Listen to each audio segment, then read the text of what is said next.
I know why you're here. You want to learn how to make the best ever chewy and soft chocolate chip cookies. Look no further, I'm here to help you today. We're going to be going through all of my best tips and tricks on how to make the cookies while also making a batch, and I will also be giving you the full recipe so you can make them at home yourself and enjoy their absolute deliciousness, because they're going to be perfect. So without further ado, let's get started. The first step that we need to do to make our cookies is actually make brown butter. But don't worry, you might be thinking, oh, I don't know how to make that. It's so easy. You literally just put your butter into a pan. This is 125 grams of butter. So we're going to cook this on a low to medium heat until it starts bubbling. Just let it keep cooking until you start to see it change color, and it will also create a foam on the top. Just keep going until you see it go a light golden brown color, and that is how you know it's done. Take it off and then we'll move on to our next step. You might be wondering, why do I have to use melted butter? And that is a really good question, and also a really important concept for soft and chewy cookies. What the melted butter does is help these cookies spread so that they're nice and flat,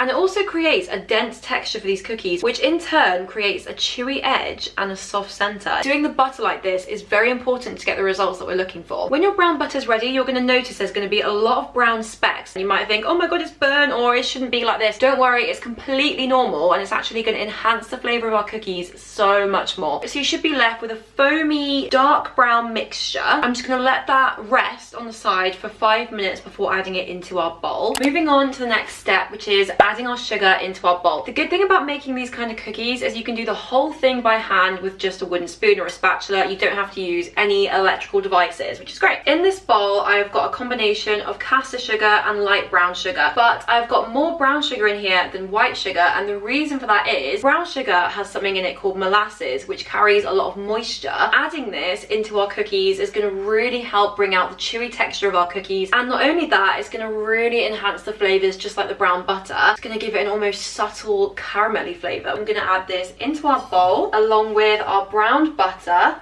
Look at that. Make sure you add in all the little specks as I mentioned earlier. For extra flavour, I'm going to add a few drops of vanilla extract, and then really simply I'm just going to mix all the ingredients together until they're completely combined. It will all look very wet at this stage, but don't worry, it's all going to come together. Now it's time to add our eggs, and I say eggs plural because we're going to be doing 1 egg and 1 egg yolk for this recipe. And the reason behind that is adding an extra yolk adds fudginess and chewiness to these cookies. We want them to be as moist as possible, and this is going to help it along its way. So I'm just going to add those in.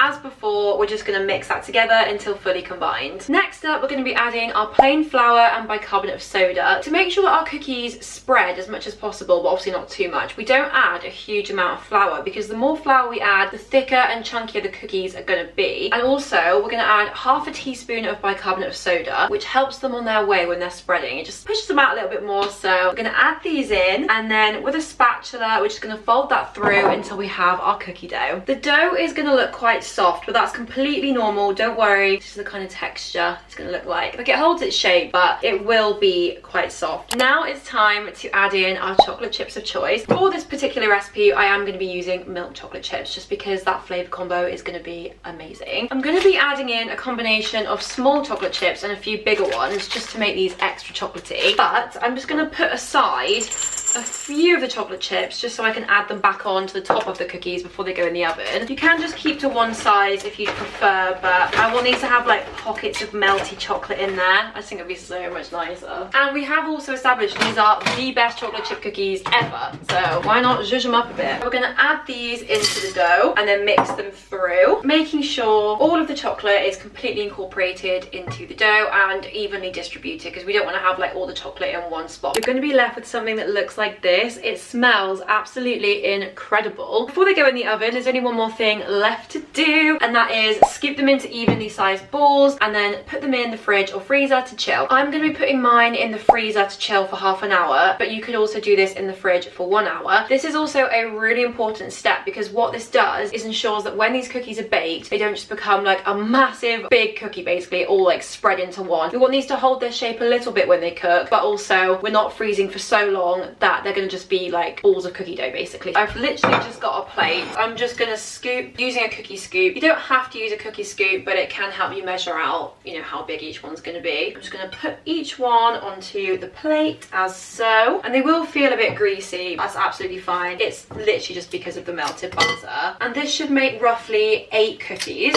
You can do them a lot smaller and make mini cookies. Also, you want to make sure that you preheat your oven to 180 degrees C for a fan oven or 200 for a standard oven after 15 minutes of them chilling, just to make sure the oven's nice and hot. Here's what they're looking like. I'm going to put them in the freezer for half an hour and I'll be back soon. Half an hour is just about to be up. I've also got these cookie cutters ready because what we're going to do when they come out the oven, if they're not perfectly circular, is get one of these and just sort of swirl it around the cookies while they're still hot, literally straight from the oven, and it creates the most perfect circular shape. It's the best baking hack, honestly. If you think your cookies are ruined, they're not. This saves everything. Okay, so I'm just removing them from the plate and then popping them onto the baking trays as so. I'm going to do 4 on each one and position them diagonally so that they've got enough room to spread and bake. If you want to just make them a bit more symmetrical, just push them together with your hands until they're as circular as possible. So we want them on the tray like this. And finally, for the finishing touches, I'm just going to sprinkle a few chocolate chips onto the top of each cookie, just to make them look as pretty as possible, and also just to add more chocolate, because why not? It's time for them to go in. We're going to bake them for around 8 to 12 minutes. Every oven is different, so the baking time will also fluctuate, but I'm going to aim for about 10 minutes. We don't want to overcook them because they carry on baking once they leave the oven. You want them to still look a bit soft while in the oven. If they're really hard, they will be overcooked. I will report back once they're baked. They're just about to come out the oven. The official baking time was 12 minutes. The longer you bake them, the flatter they'll be. Here they are. Here you have it. If you want them to be even more flat, you can just gently tap them on the countertop a couple of times like this.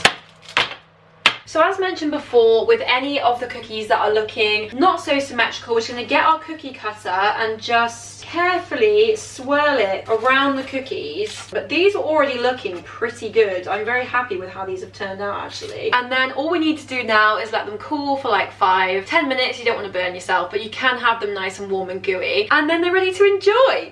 I'll give you a final reveal in a couple of minutes. So on that note, there's only one thing left to do, and that is to taste test the cookies. I've switched to my phone, by the way, if you're wondering why the lighting looks a bit different. They're still nice and warm and gooey, so let's give it a try. Cheers. Oh my god, they're incredible. I'm gonna eat the whole batch. They're so soft in the middle, but they're chewy at the edges and like crackly. The flavour is absolutely amazing. You can really taste that brown butter. There's a slight like caramelly flavour to them, which is from the brown sugar and the butter. They're like crispy but soft. They're everything in one. They're perfect to eat like 10 minutes after they're out the oven because they're still soft and the chocolate's all melty. They're just incredible. Oh my god, this is the best cookie recipe ever. So on that note, that does complete the video. I hope you've enjoyed finding out how to make the best chocolate chip cookies in the world. You can find the full recipe in the video description. Thank you so much for watching. Let me know in the comments if you're going to give these a try for yourself. Don't forget to hit the like button and subscribe to my channel, and I will see you next week for a new video.